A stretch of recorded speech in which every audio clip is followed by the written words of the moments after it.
Hello and welcome to another Modern Commerce Talks from Avencia. As ever, I'm Jack Stratten from Insider Trends, joined by Andrew Kumar from Contentful. We had a really interesting chat last time about content platforms and what Contentful do. And we started to touch on the human side of modern commerce, which is really, really important. We are all, after all, humans working on this stuff.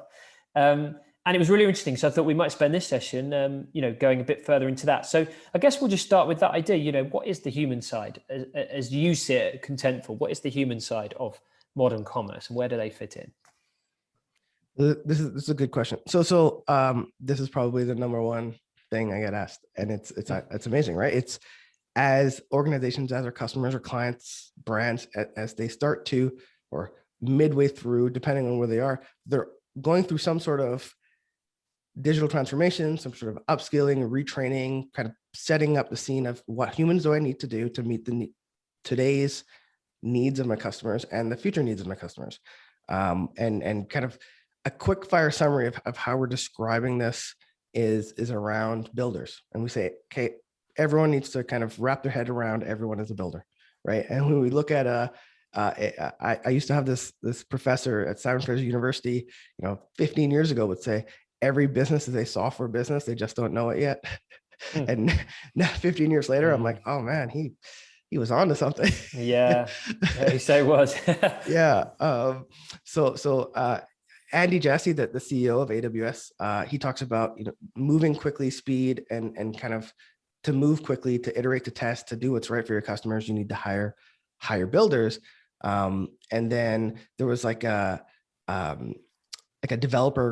Stripe developer coefficient report across 1,000 C-level executives. And they talk about, okay, the access to the developers is your biggest threat or differentiator, because it's harder to access, the right skills and talent than the builders than it is to access capital. So at Contentful, with our partners Avencia, we talk about this builder ethos, this mindset around how to set up your teams so that everyone, all of the humans involved in building these experiences, building these modern day commerce platforms and experiences, they have that mindset. It starts by thinking around creators, like what is the output that everyone is creating and how that fits into the picture for that end customer? How do humans work cross-functionally and together?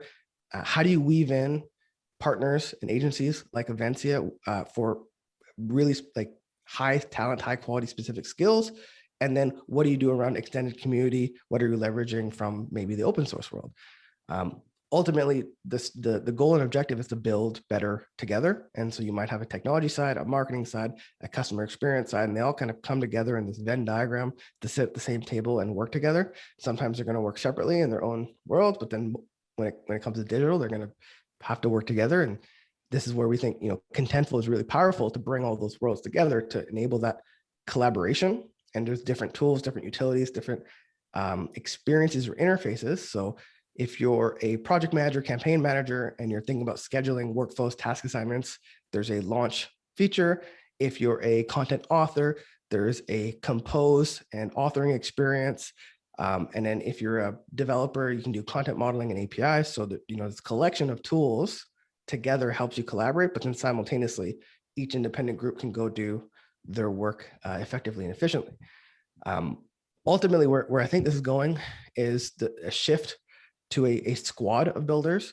So instead of developers sitting in a dev shop and designers sitting in a design shop and content authors sitting in a content department and project managers and product owners and or product managers in a product organization, everyone will kind of come together to form a team around a specific customer outcome to enable business goals, business objectives. So this collaboration will allow more agility, more adaptiveness, more ability to kind of react and mine insights and then spin up quick experiences pretty effectively.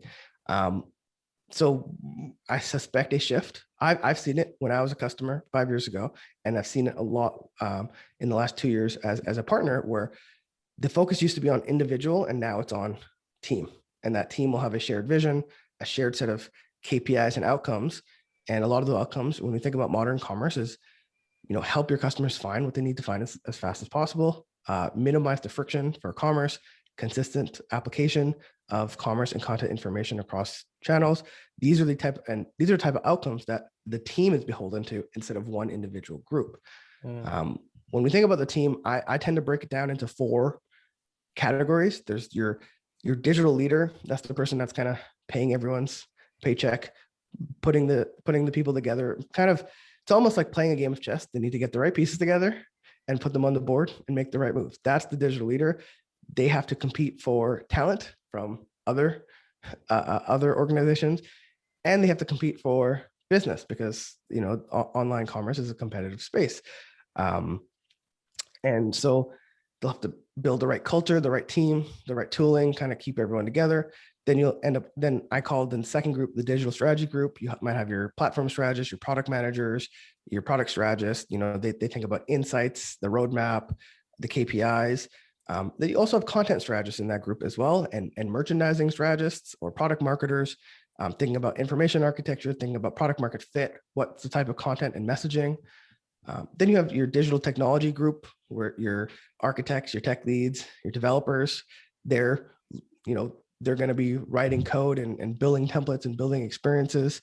And then you have your digital operations group, your project managers, campaign managers, and then your authors, your designers. They're going to be spinning up experiences to feed into the testing machine to understand what's working, what's not working. And to a certain degree, that group needs to move super fast and in kind of modern and efficient ways to be able to accelerate what's happening and work to provide the right experiences for those end customers and guests. So these 4 groups kind of form, and depending on where the maturity of the product or experience is, sometimes you might have more strategy folks. Sometimes, if you're in a heavy build feature template mode, you're going to have more technology folks.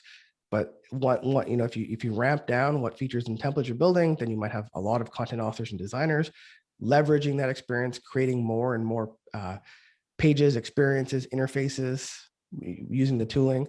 But ultimately, this group and collection of humans, this is where we bring together a squad, and they work effectively across their skill set to build a really good experience, a really good product for that end customer in the digital realm. In that digital realm, we talked about in the last talk, it could be many channels, or you could have a team of these 5 to 10 humans, and they will own a category across all the channels because they have the skill sets collaboratively to write content, create designs, write the code, have the right insights to know what right messaging needs to go, and then apply that to be able to launch a product or launch a new marketing initiative across web, mobile, kiosk, voice skill, AR, VR, because they have all of the skills kind of embedded in the squad. So it brings a group of specialists together around a common theme. So this is when I think around the human side of modern commerce.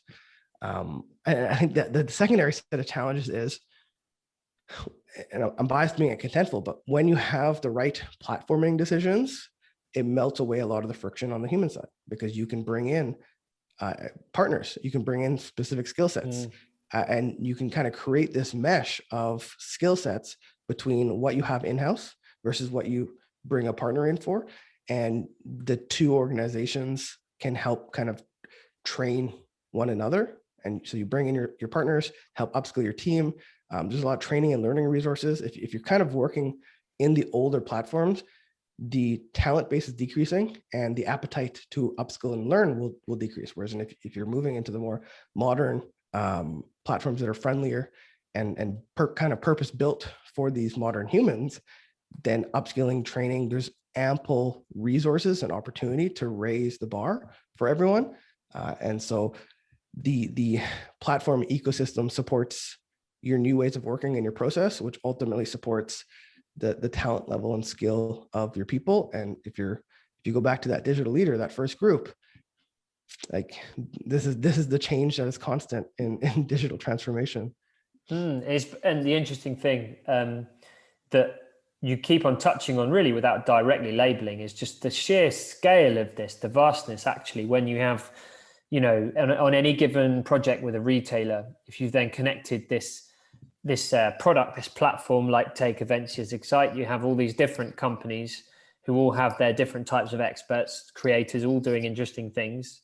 You connect all of those to the actual client's vast team. There's something quite cool actually in the fact that then you've got just an incredible sheer amount of people working perhaps on one single thing when that thing goes live, and especially when it goes live in the physical world and the digital world. It's pretty massive, like the output of that and the amount of people involved. People are kind of building a cathedral here. It feels sort of, Well, I just like that idea of being connected to something so big, because there's so much pride in that as an individual working on something, that what you're creating is so big. And also in your role, you're touching so many other people. It's quite cool. Yeah. So it's big as part of a larger ecosystem, but I don't want to scare anyone away and think, oh, it's a big thing. It's like, so the way I position this, the way I think about this is, okay, in the old school waterfall baton passing world of software development or delivery, you have a team that's, okay, this is the commerce team, this is the content team, this is the design team, this is the strategy team, this is the delivery team, this is the operations team, and everyone's separated. And what you're doing is a ton of baton passing. Right. Yeah. So one team does their thing, they pass the baton. It might take 6 to 9 months to get something, and it may traverse 40 to 50 humans. And I did this analysis for a former client of mine where 9 months to launch across 50 to 60 humans with 11 baton passes, there would be like 11 project managers facilitating the whole process.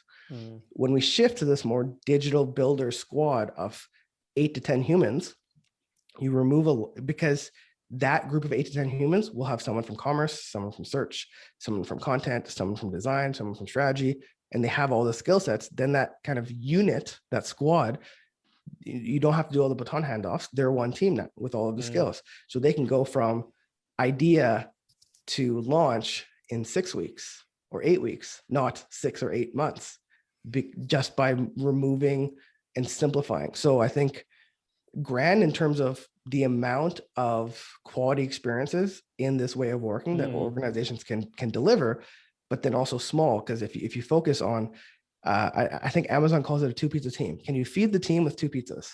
That's the sweet spot.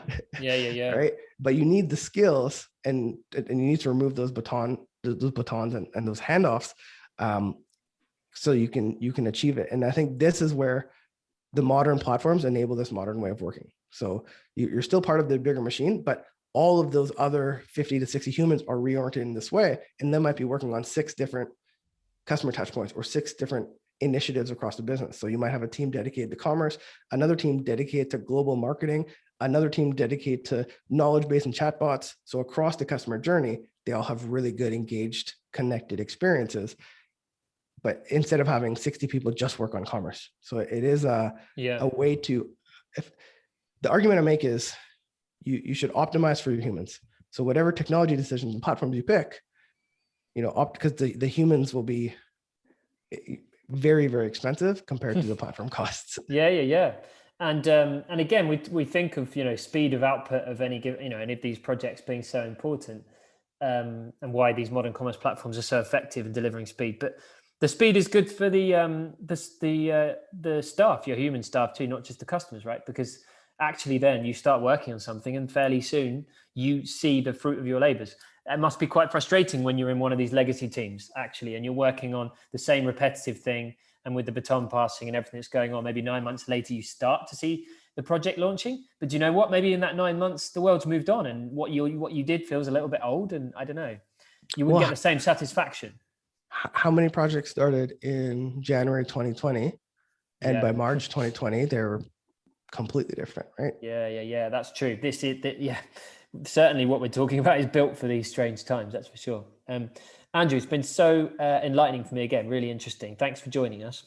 Now, so we've got time for this Modern Commerce talk with Andrew Kumar today. It's been brilliant. And we'll be back with another one soon. Thanks a lot. Thank you very much, Jack. Take care.